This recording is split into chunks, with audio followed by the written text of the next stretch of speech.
साल 2024 के चुनावों की बिसात बीत चुकी है। बीजेपी अपने पूरे दमखम के साथ काम करने में जुटी हुई है। ऐसे में बीजेपी अब गांव के वोटर को लुभाने के लिए अलग अलग अभियान चलाएगी। करनाल पहुंचे बीजेपी प्रदेश अध्यक्ष नायब सैनी ने बताया कि गांव-गांव घर-घर चलो योजना पर तेजी से काम होगा, जिसके चलते प्रदेश और केंद्र सरकार की योजनाओं के बारे में गांव में जाकर हर शख्स को बताया जाएगा। उसमें घर-घर पहुंचकर बात की जाएगी। समाज के विभिन्न वर्गों में 36 बरादरी के अंदर जाकर के हमारे कार्यकर्ता गांव-गांव चलो, घर-घर चलो, हर वर्ग से जाकर के संपर्क करते हुए नरेंद्र मोदी की सरकार को दोबारा फिर वो 10 की 10 लोकसभा की सीटें नरेंद्र मोदी जी को देकर के उनको देश का प्रधानमंत्री बनाने का काम हरियाणा प्रमुख रूप से करेगा। उसको लेकर के आज ये कार्यशाला रखी गई है। और दूसरी कार्यशाला जो आदरणीय प्रधानमंत्री जी ने भगवान विश्वकर्मा योजना एक चलाई है, उस योजना के माध्यम से जो 18 जातियों को जो परंपरागत काम करते थे और वो कहीं ना कहीं छूटे हैं, और आदरणीय प्रधानमंत्री जी ने भगवान विश्वकर्मा योजना ला करके उन परंपरागत कार्यों को सपोर्ट करते हुए उनको आगे बढ़ाते हुए कि वो अपने पैरों पे खड़ा हों, वो भी रोजगार उनका खड़ा हो, और उसको लेकर के एक कार्यशाला रखी। वहीं इंडिया गठबंधन के ऊपर निशाना साधते हुए नायब सैनी ने कहा कि ये गठबंधन भ्रष्टाचार के लिए काम कर रहा है। देखिए, ये भ्रष्टाचारियों का टोला है, एक से बढ़ करके बड़ा भ्रष्टाचारी है उसके अंदर। अगर आप इनके चेहरे देखेंगे, जितने भी ये लोग हैं घमंडिया गठबंधन के अंदर, ये सब कोई ना कोई के उसी किसी के ऊपर भ्रष्टाचार को लेकर के FIR दर्ज है, कोई जेल के अंदर गया है, कोई जेल से बाहर आया है, कोई जेल की जाने की तैयारी में है।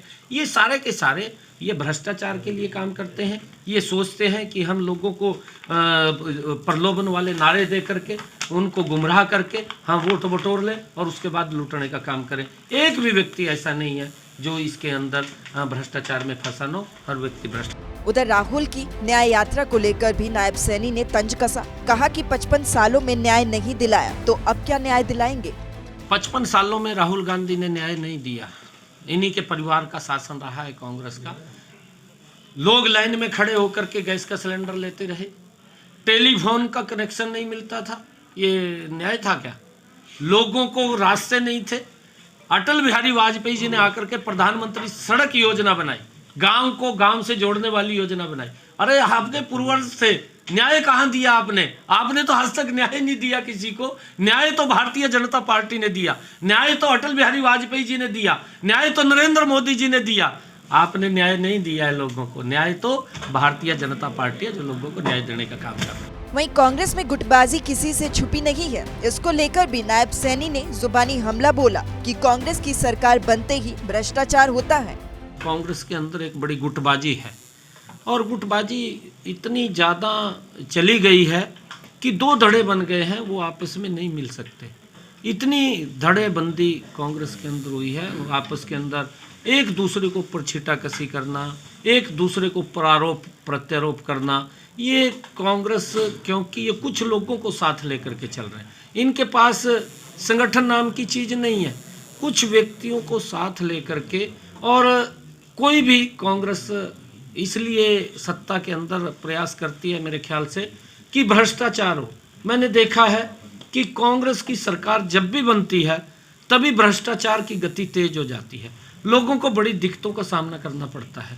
लोगों को अपना काम कराने के लिए, एक गैस का सिलेंडर लेने के लिए भी 3-3 दिन तक कांग्रेस के समय के अंदर लाइन में खड़ा रहना पड़ता था। ये हालात कांग्रेस के समय के अंदर होती है। आपको बता दें कि इस साल के चुनावों को देखते हुए बीजेपी समेत तमाम दल जोरों शोरों से अपने पूरे दमखम के साथ जीत की हुकार भर रही हैं। इस बार बीजेपी अपनी नई रणनीति लेकर चुनावी मैदान में उतरी है, सिर्फ इसी मकसद के साथ कि सत्ता की चाबी से प्रदेश में राज पाने के लिए जनता के दिलों का दरवाजा खोल सके। करनाल से सूर्य समाचार के लिए हिमांशु नारंग की रिपोर्ट।